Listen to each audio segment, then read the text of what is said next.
في خبر عاجل، لفظ شاب جزائري أنفسه الأخيرة قبل قليل من صبيحة اليوم الأحد 9 سبتمبر متأثرا بالجروح التي تعرض لها جراء شجار وقع بينه وبين مجهولين في وقت مبكر من صبيحة اليوم الأحد بالمدينة العتيقة في مراكش.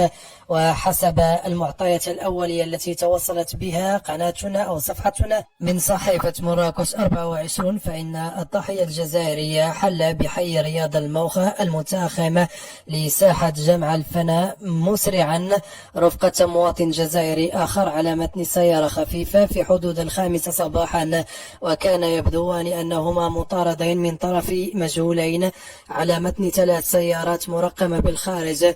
وبعدها دخل في شجار مع المطاردين بالقرب من المركز الصحفي رياض الموخى في الوقت الذي تمكن مرافقه من الفرار.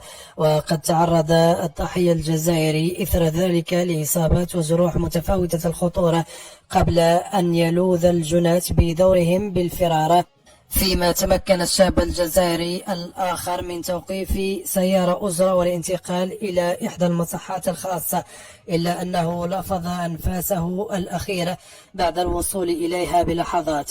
وحسب مصادر خاصة لمراكش 24، فقد تمكنت مصالح الأمن بمراكش من تحديد هوية البعض من المعنيين بالأمر بعد الرجوع إلى كاميرات المراقبة، حيث اتضح لهم أنهم أيضا يحملون الجنسية الجزائرية، ما يرجح أن الأمر يتعلق بتصفية حسابات قذرة بينهم.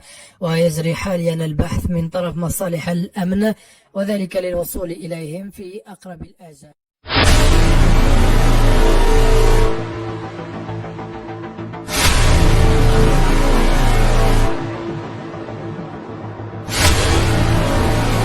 السلام عليكم خوتي وخياتي، ان شاء الله كامل راكم ملاح، ان شاء الله كامل سواء داخل وخارج الوطن.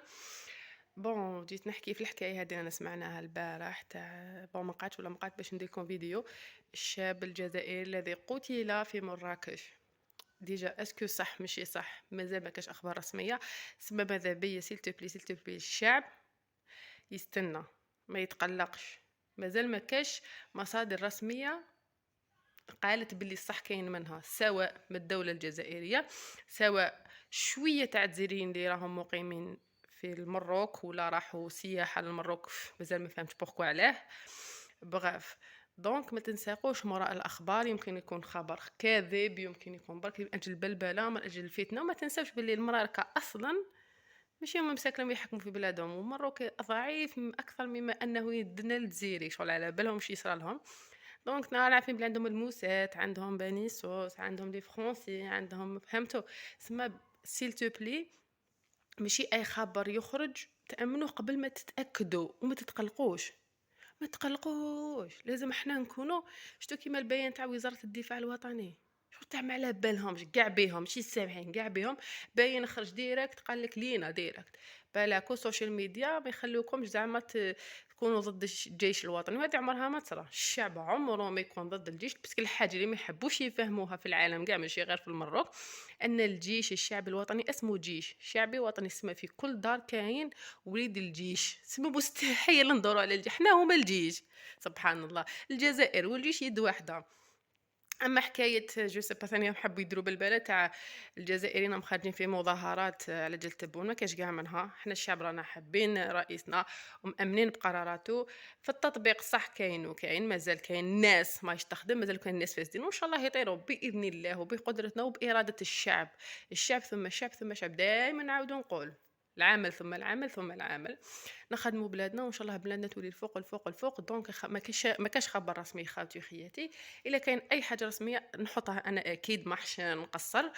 جوسكا ماتنو ما كاش خبر رسمي، سواء من الجزائر سواء من عندهم سواء من مصادر رسميه سواء بالجزائريين اللي عايشين، مازال ما قالولناش. يقولوا برك حادثه صارت بصح كاباب كذبه، راكم عارفين واش صار المراه. على بالكم راهم يديروا في هذه اصلا اخبار المراركه والمخزن باش يغطوا على واش صاري في الغابون، واش صار الملك هون، باش يغطوا على واش صار في ليبيا الليبيين كيفاش طاروا، باش يغطوا على بزاف امورات. وحنا ما راحش نساقوا، حنا دوكا نخدموا بلادنا، نحوسوا على بلادنا. اللي يدنا يخلص، نقطة انتهت. هلا في روحتكم ان شاء الله، خليت لكم الخير، ان شاء الله تكونوا بخير. ولاد بلادي وبنات بلادي نحبكم كامل في الله. سلام. جاني القبطان جاني مربع جاني مربع. Wait a minute. Who are you? بتحطي نفسك في مواقف بايخة. يا الحرايبي يا منين جاك القبطان، منين جاك القبطان، منين جاك القبطان، أغا بسيدي